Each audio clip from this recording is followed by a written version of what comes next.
word why. What a curious word. The kind of word that can make us cringe, feel defensive, or even distant. But you know, sometimes why is the key. The key that can unlock so much to our lives. Join me as we explore the why with fascinating contributors to the world. Those that entertain us, inform us, teach us about life, and if we're lucky, inspire the next in all of us. I'm your host, Dr. Rod Berger, and welcome to HeadRoom, a production of Rainlight and co-produced by Old Soul. Let's go. People who follow me and either read my daily journals when I travel or listen to the podcast know that I have an incredible affinity for the African continent. And I am now just 3 trips in. I hope there are many more in the coming months and years. And my next guest represents a country that I have not yet been to, Zimbabwe, and I'm very excited, hopefully in the let's say near future, to be able to go. But this is an exciting conversation I'm looking forward to have. It's a very important topic. It comes from a woman and an individual that is a fantastic and significant powerhouse across the globe. Most notably, you would have noticed, I hope, for those of you that love TED Talks, just recently off the stage in Vancouver. What an honor. But Angie, and I'm going to say your name, Angie. So we've practiced off air. So just know anybody listening knows that I get an A for effort, I hope. And that's going to be a little bit slower here, but Murimirwa. Perfect. You get an A for effort, actually A plus. No. Oh, I just love your energy, Angie. Okay, so there's so much to get to. So you are the executive director of CamFed. I want everybody to learn about sort of what CamFed is. You are a product of CamFed, which I think is just such a wonderful story, because we were just saying off air that, and it's no fault of the student, let's just say in the West, but we don't have the privilege of an education about the African continent beyond what you just see in headlines. And sadly, I'll say this, and I'm not breaking any news here, but it's either about what we see on National Geographic and sort of the beauty and wonder of Africa, or it's about a history that is so difficult to wrap our heads around when it comes to slavery and the way in which the entire continent was stripped of resources, most notably human resources. And yet I read your background and I watch your TED Talk and I think, I know, I get a sensibility about you. And I love that. And that only comes from the power of travel. So all that to say is I absolutely encourage people, if you can get to the African continent, just pick a country. Angie's going to tell me to go to the south of Africa, because I haven't been yet, but one of 54. You know what I mean? Just sort of throw a dart and go, because it's incredible. The people are amazing, and it just does something to your spirit. So you can tell my excitement, Angie. Let's give a little background first on what CamFed is, and then I want to dive into your story. Sure. And, you still have the A plus for effort of my son. I appreciate that. That's great. And yes, I always want to start with, might have been born in Zimbabwe, but Africa is my village. It's a place I go around and everything. So yes, open invitation to Africa. Now to CamFed. CamFed is the Campaign for Female Education. This is a movement, a national organization, international movement that looks into education of girls. We get girls into school, we support them to succeed, and we unleash them into leadership. And like you rightly said, one of the very first girls to be supported by CamFed years back, that's over 30 years ago. That's how long I've known CamFed. At CamFed, we believe that every child has a right to education, and with the right support and the right resources and working with their communities, we can unleash them. And that's what we do in CamFed. We work in Zimbabwe, Zambia, Malawi, Tanzania, and Ghana. It's unbelievable. Let's break down some things that I don't want to take for granted that I have working knowledge of, just because of my experience. And we talked about just my recent visit to Southeast Uganda and the Kenyan border and going to schools and these different things. Let's talk about, there are a number of issues when it comes to educating females that I think that if the rest of the world knew, they would really sort of sit up and listen, I think, and take note and hopefully participate. Let's talk about school fees, because this is something that is foreign to those of us that are not in Africa. And obviously this does happen in other countries, but from a day-to-day perspective, we take education in the West, you could argue maybe for granted a little bit, because it's a right. You live somewhere, you pay taxes, you get to go to school. But for those that have had the chance to see education in real time on the continent, the village, as you call it. I love that, by the way. I'm going to use that. So, but I'll make sure to attribute it to my new friend, Angie. Yeah. Talk about school fees and the decision, more importantly, the decision from a family unit perspective. And if you have a family unit that has boys and girls, but you only have a certain amount of money, talk about the decision tree, because I think that is a very powerful way to speak about the need and, more importantly, that of girls. Sure. And the beauty of this is I will not talk about things that I read. I'll talk about things that I personally experienced and that I get to witness, unfortunately, 30 years down the line up to now. So I'll just explain what school fees are. At times it comes called school levies. So this is where you have got schools, and in order for schools to run, to have the stationery, the learning materials, the grounds, and all these that children need, this is charged to parents. So parents contribute to that upkeep. This is okay where parents can afford it, but where there are peasant farmers or subsistence farmers like my family, where we just grew enough to eat. And, you know, when drought comes, it means you don't even have enough to feed your own children. Talk about saving anything else to go and pay to a school so that your child can become a doctor 5 years down the line. I've always said that that decision is more complex and painful for parents, because I witnessed that firsthand with my mom all the time. Because you're asking parents to make a decision on whether they feed their children today, and I mean literally feed their children today, or they go and buy an exercise book or a pen. There are so many cases where you get children who are going for a day or two without a meal. And then when you ask them to give up a meal, you're not asking them to give up breakfast. You're asking them to give 2 days meals to be able to pay for that school fees and levies. And it's not enough. It takes more than that. And I always want to give the example of menstrual products, for example. So 1 month's supply of menstrual products can be equivalent to 20 meals for a rural family. So I want to be clear for the audience. 1 month of menstrual products, that's another part of this story that doesn't get enough, I think, airtime, equates to 20 meals 20 for some meals. families. For some families. So that's the choice that they're making. So I just want to make sure that we are bringing it home. It's not like, you know, the normal sacrifice everybody makes, say, I'm going to prioritize my children's education. It's, you know, how do you sit down with my mother, for example, and say to her, this is what's going to take. Choose whether you feed your 5 children today or you buy exercise books for a child.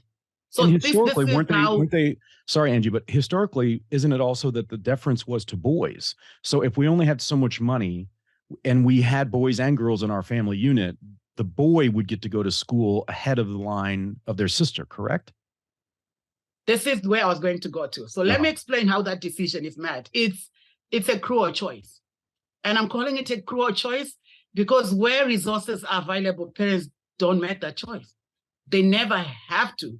And oftentimes it comes to the issue around looking at all the challenges that are available. So the girl has to travel 10 kilometers to and from school, issues around vulnerability, issues around protection, but also issues around opportunities then for her to be able to secure employment immediately after. Is it going to be within the home vicinity or should have to go? So all these, as a family is trying to make a decision on, we have limited resources, who do we give? And I'm saying this is not a choice parents ever have to make, because whenever we have come in as an organization and say, would like to support you as a family, we have never had a single incident where the family have said, oh, would prefer for you to support our boys, not our girls. Never. And that's why I call it a cruel choice, that people have to choose for something so basic and so subsistence. So I just wanted to be able to flag that. And I know that at times people want to say, oh, it's culture. No, it's not. It's the culture of poverty as opposed to the poverty of culture. I love it, the culture of poverty. It's so incredibly true. And one thing you didn't bring up, and I'd be curious as to your perspective on this, but one thing that I've experienced with different programs that are working very hard to create an opening and an opportunity for a young girl to sort of leap forward in her own capabilities is there's no way around it, but the sad truth of child marriage.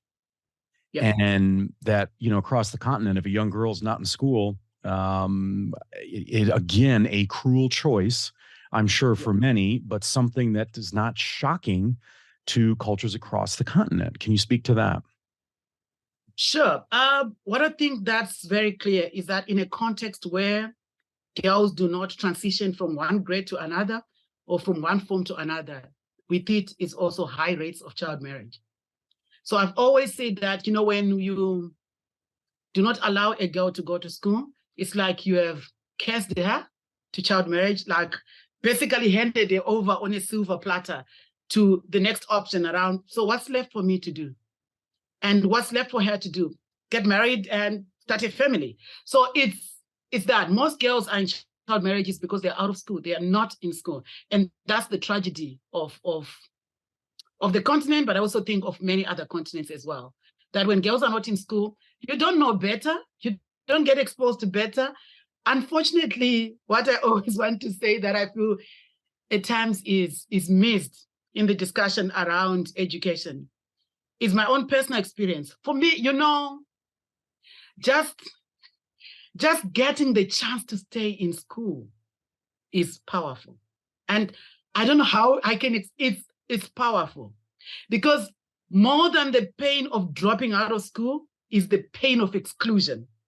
Is to know that there is this thing called school. I don't belong. I'm excluded. I'm marginalized. It's painful for children because it denies you the opportunity to share what you could become, who you can be. There's not even an opportunity to see what's possible and what's out there. And that's the painful part. And I think, for me, I speak for the most marginalized. It's better maybe when you've got access to television or a phone and you can see that there is a world out there. When you are in a community like where I grew up, where all you think is, where the horizon ends is where the world ends. It's so painful and it's so handicapping to not allow for children to be exposed to the possibilities that books expose to you. I loved reading. That's one of the privileges I had when I was growing up. But also even to school, to think differently, to interrogate, to analyze, to question. You don't get that privilege if you haven't gone to school. So I feel that for me, school is more than just the place you go to, you get exercise books, you write, you pass your exams. It's a lease at life. And part of that, and you touched a little bit on that, and I was unaware of this until my recent visit, but it was incredibly powerful. I spent time in the Busia region in Southeast Uganda, and I was talking with a woman who heads up, I forget, apologies to her position within that government, but she was talking about how one of the struggles for girls is, once you get them in a school, and then they are going through their menstrual cycle, what you see is a significant percentage of young girls who miss school because of their menstrual cycle, because the schools don't have the facilities to be able to support them. And then you talked about sort of that exclusion, or it was really this psychological impact that the social environment can have on you. And again, we take this sadly for granted, at no fault of those who, unless you see it and you're a part of it. I think it's hard to understand the depth of that challenge. But we're not just talking about getting a young girl in school. We're talking about then keeping her in school. And that is the numbers. When you see that, I've seen some wild numbers of what girls miss in a given school year. It's absolutely incredible. Yeah. So, 95% of the most marginalized girls who get into school don't complete high school. They don't complete high school. I'll say that again. 95% of the most marginalized girls who enter primary school do not complete. So it means only 5% do because of the myriad of challenges that they face. And one of them, for those who are in adolescence, is menstrual products. I remember personally just the anguish and anger, when that time of the month came. You're like, I wish I had an on and off switch. Why does this come? And at that time I wish I was a boy because this extra cost wouldn't come. For such a natural process to cause so much trauma is not right. And just to think of it. And I was at a boarding school myself. And this often the better resourced schools. And that was thanks to Comfort because they paid for me to be able to go to that school. But even at that school, most of the children did not have the menstrual products that they needed. It was not unusual to find somebody using, T-shirts, tearing blankets, using unprocessed cotton, and all of that to be able to go through that week. And in most cases, it just means I don't go for lessons because I'm also afraid of spoiling my dress when I get to school. It was worse so for my school because we had beige uniforms. So blood on beige doesn't look good. So, we even have survival techniques in the classroom where when it's that time of the month, you make sure that you've got only like girls' friends sitting behind you. So you actually make sure that you stand first and you check on them if the coast is clear before you move. So all of that, it's when you grow older, you realize this was unusual. This is not right. But imagine that's how you grow up. That's how you survive. You accept it's the norm. I didn't even realize that actually this is not, menstrual products are not that expensive. I didn't know about duty and taxation issues. My personal experience was that it just didn't work. So at times, I think it's also important for us to look at how policy decisions, how supply decisions also affect naive, innocent girls in the back of beyond. This episode is brought to you by the Happily Company. Their monthly date night subscription box, DateBox, has been used by thousands of couples to keep their relationships healthy and interesting month after month.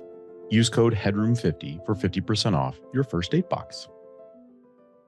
We don't know it what's speaks happening. to the social support systems as well. Like when I was there with WaterAid. And so you got to understand the power of a lack of water for hygiene.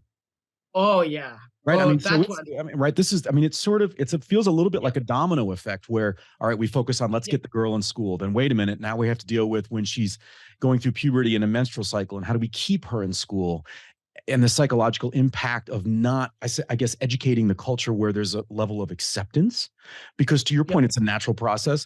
And then, oh, by the way, if we don't have and can practice hygienic means to support healthy growth and development, well, we're back to square one, or that would be the danger that we're back to square one.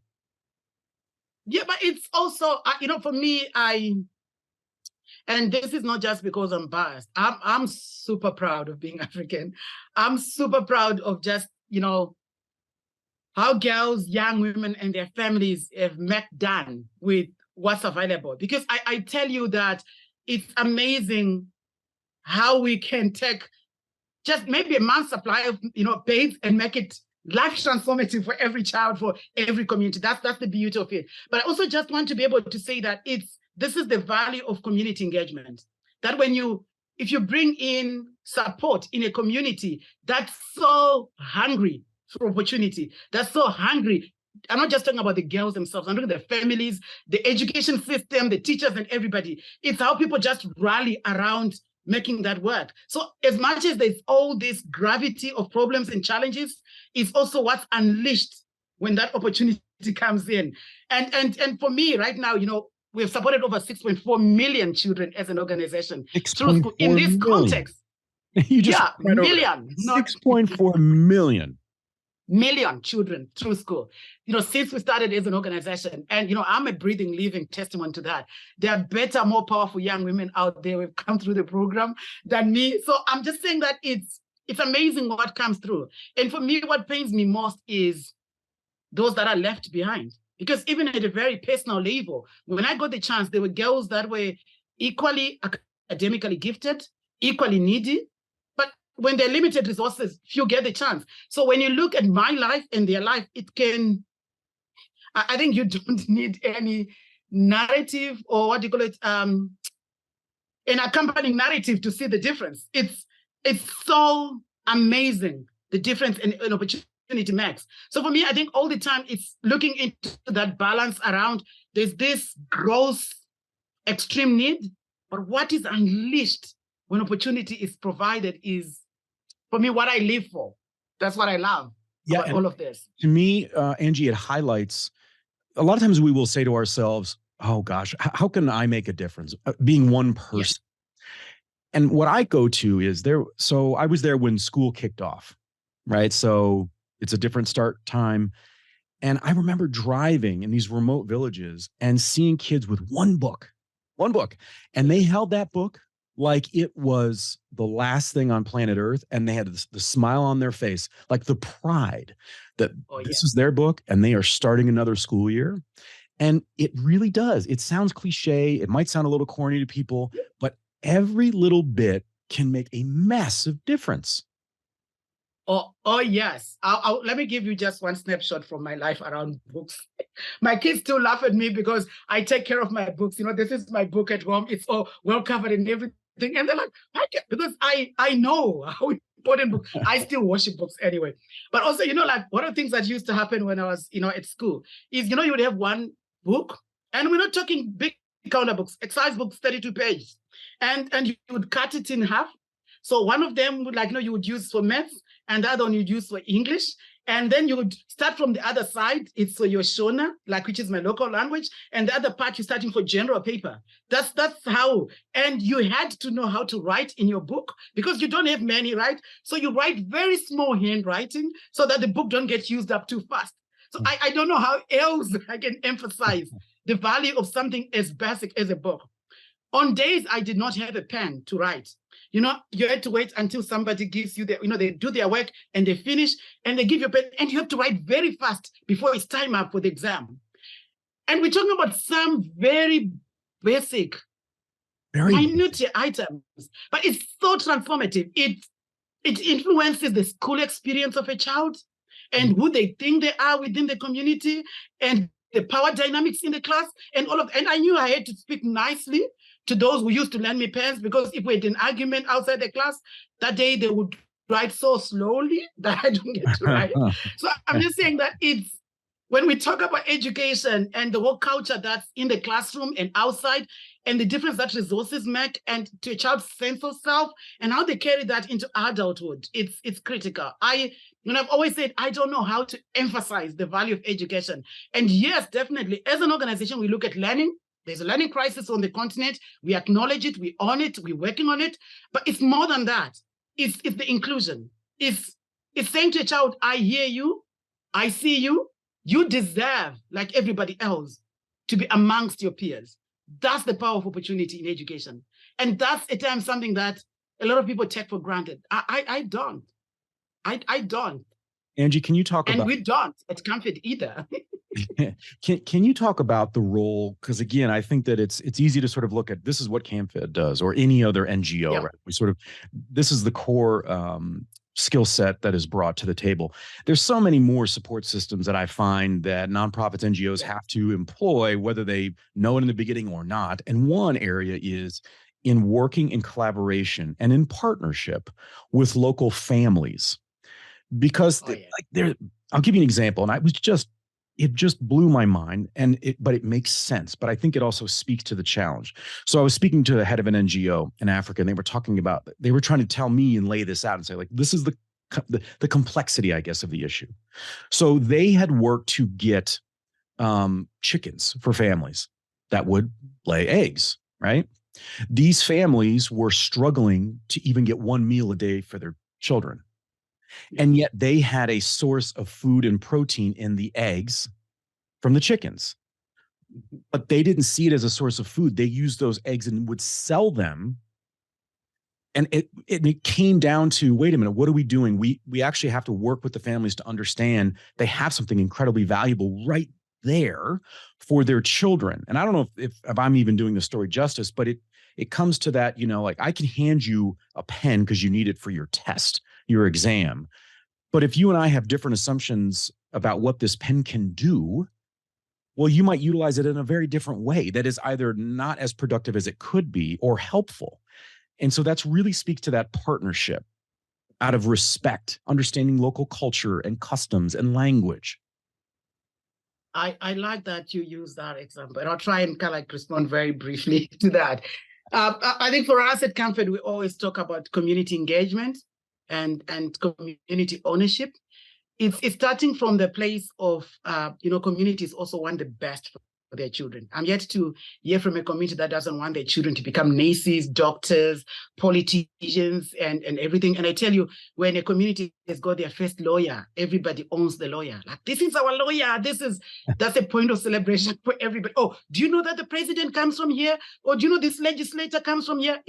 it's celebrated, and the community likes that. So for us as an organization, we start from working with the community towards that future rather than in spite of the community. And I want to talk about power, like for example, with the example that you gave. And this is from personal experience, but also from experiences around working with communities and engaging with them, is power. Is when communities realize their ownership of what you are trying to do. It's a different ballgame. So I've heard a lot of communities worry about the donors' money, the donors' chicken, the donors' kettle. What will the donor say? Because as far as they are concerned, it's about accountability and compliance to the person that gave the money. It's not accountability and compliance to their own aspirations. It's coming from a place we are doing it for the donor, as opposed to a donor or a funder, but as opposed to we are doing it for the children, for our future. It brings a whole different dimension and energy to the room. Where this is our chicken, right? How are we going to use our chicken to bring the future that we want together? And so for us as an organization, that has really been a game changer for Comfort. I'll tell you, so for us, we always say, okay, what is it that Comfort will bring in? So for example, the school fees. But Comfort's school fees is not going to wake up the child to go to school every morning. It's not going to provide the child with a school meal. School fees is not food. So who's going to provide the school meal? Who's going to take care of the issues around toilets and all these the children need? Who's going to make sure that the children are safe? Who's going to make sure that the children are engaged? So all of that, it is about partnership. It's about recognizing that communities might not have the money for the fees, but they definitely have ideas and initiatives around what they do. So as an organization, there are all these school feeding initiatives in schools that we work with.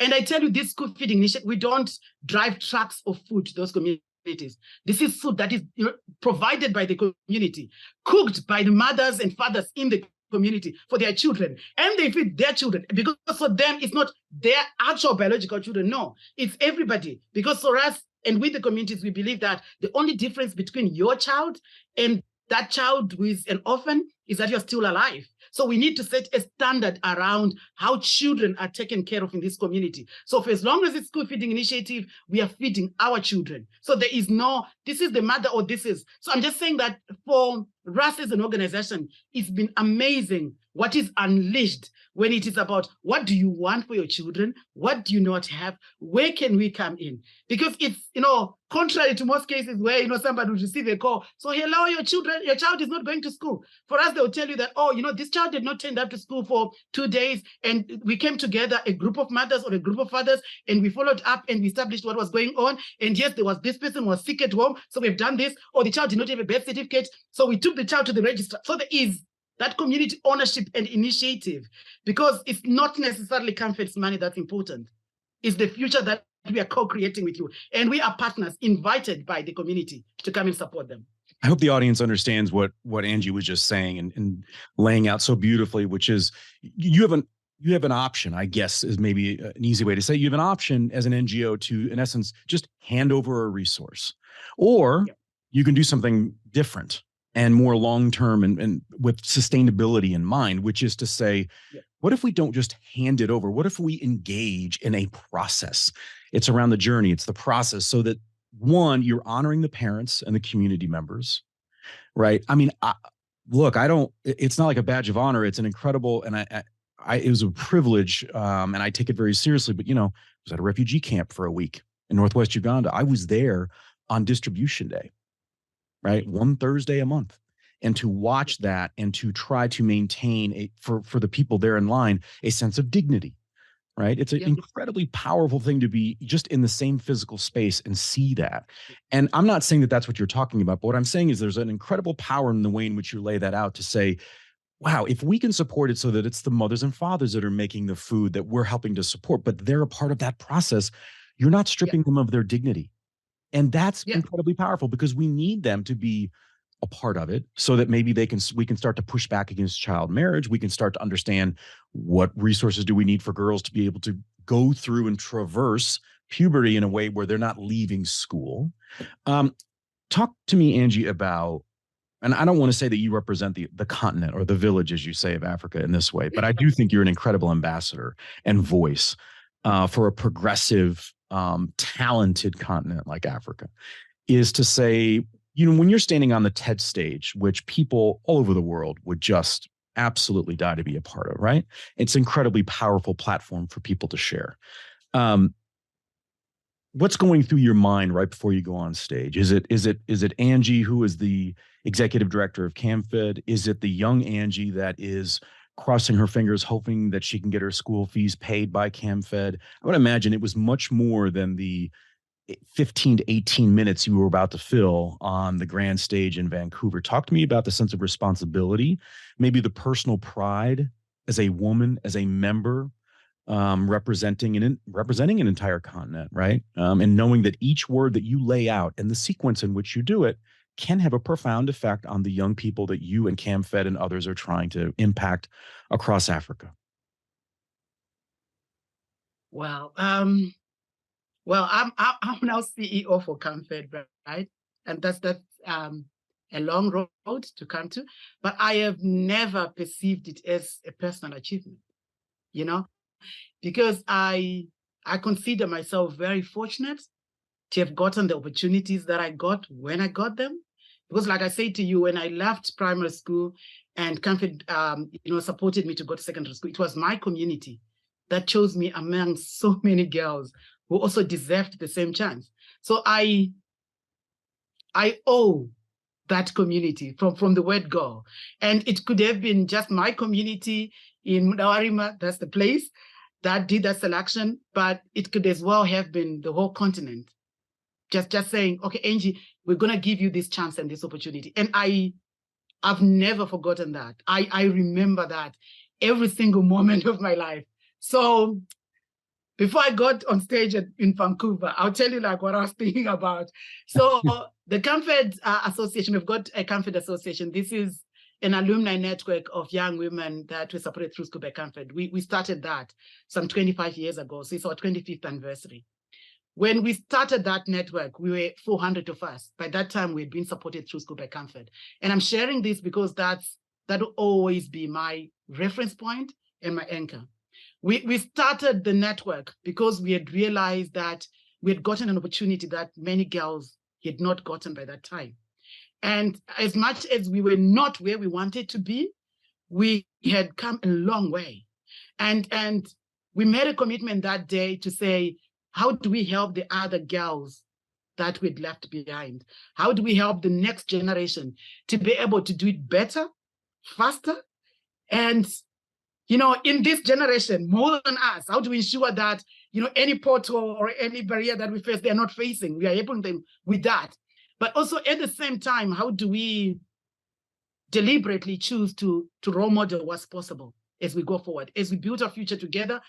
How do we draw on each other? So you asked me what was going through my head at that time. It was, we love singing and dancing in the CamFed Association. So all the time I kind of thinking about, there are, a 250,000, because we are now, a 250,000 members across the continent. So I'm thinking there's a 250,000 of my sisters singing, dancing, and cheering me on. So I might be in a room in Vancouver with everybody else, but I'm just thinking, what would we be saying together if we were in this room? I am just but a mouthpiece. And I tell you, I keep thinking, oh yeah, I think that person could have said it better. But I think, okay, fine, this is me, I'm given this opportunity. So how do I represent who we are, who we can become, the possibilities that can be unleashed? But most importantly, that, we're just warming up. I believe there's more to Africa than Angie, than, girls who are out of school, than all of that. I think there's a lot more that the world could still see, I love it. I love just warming up. I encourage people to check out Angie's TED Talk. I believe I have the title correct here. Education. It's like getting your life back. What a powerful TED Talk that you can find. Just go to the TED website. You can also learn more about CamFed at camfed.org. That's CAMFED. Angie, what a pleasure. I'm gonna hail you as the Queen of Zimbabwe. Oh, that's a huge hat. I know, right? No, I'll wait for all the women in Zoom. Incredibly powerful in what you're doing, and I'm so I'm so proud to just play even in the smallest of parts to share a little bit of your story. You've done some fantastic media where more and more people get to learn about your journey, that of CamFed, and the ways in which people can participate. Any other place that they should go to learn more and or to help support the cause? The best place, like you said, is www.camfed.org. You'll see that there is more out there than just Angie. But, I just want to be able to say, when you educate a girl, everything changes. It's not just a cliche. It's real. Try it. What do you have to lose?